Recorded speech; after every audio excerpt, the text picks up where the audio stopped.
Përshëndetje nga sofra shqiptare, kam sjell recetën e fileteve pule me salcë dhe këpurdhra e ngjashme sikur në restorant. Besoj se kam ju pëlqyer kur ta shihni videon në vazhdim. Filloj me përgatitjen. Fillimisht kam bërë ndarjen e gjoksit pulës, tu kam 500 gram, jam duke përgatitur për 4 persona. Tash bëj marinimin. Marinimin kështu e bëjmë nga të dy anët, hedhim me mezat ndryshme, biber zi, hudhër të bluar dhe kukuron të i hedhi, kështu nga pak. Dhe nga ana tjetër do e bëj në këtë mënyrë.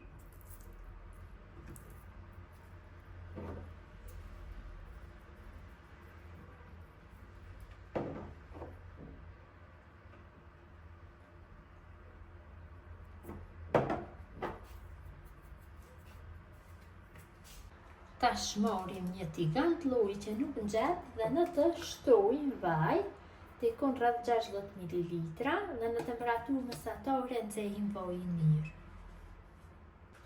Vaji është nxehur, tash kalojmë gjoksin e pulës.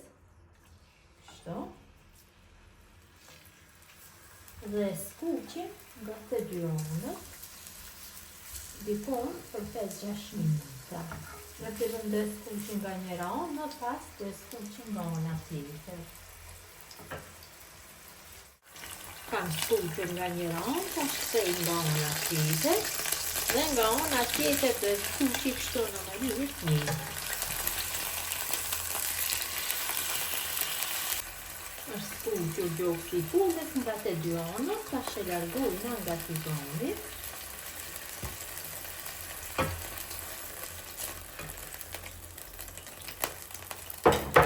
Shtojna 300 gram me këpurdhra të freskëta, të cilat I kam prek në peca. Ja shtoj një lugjelë me gjallë dhe I përgoj këpurdhra kështu për 6-7 minuta duke I përgjigjet her pas here. Temperatura është mesatare. Këpurdhrat janë zbutur, janë përguar mjaftueshëm. Tash e shtojna një lugjelë me mijë dhe përgojmë millin kështu për 2-3 minuta. Duhet bëjmë përzierjen vazhdimisht.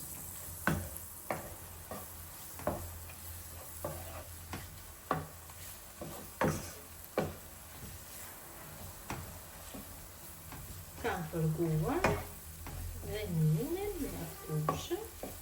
Tash ja shtojna një gotë 200 ml me krem pana të kripur apo hokma.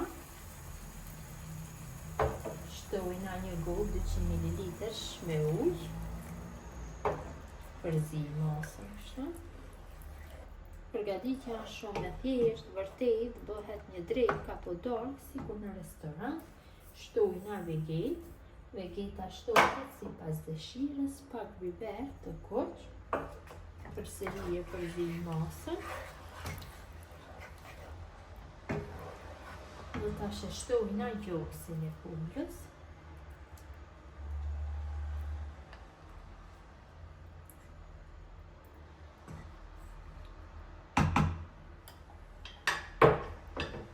Tiganit ja vendosim kapakun dhe në temperaturë mesatare do e zijmë për 7-8 minuta. Dhe dreka apo darka është gati, ka një aromë jashtëzakonisht të mirë, sepër e dekorojna kështu pak me magdanos të freskët. Kjo është mënyra motra dashura se si përgatis unë fileto pule me salcë dhe këpurdhra. Gjithë ju që e përgatisni në këtë mënyrë ju bëft mirë, mirëmbëjtje nga sofra shqiptare dhe në recetën e radhës.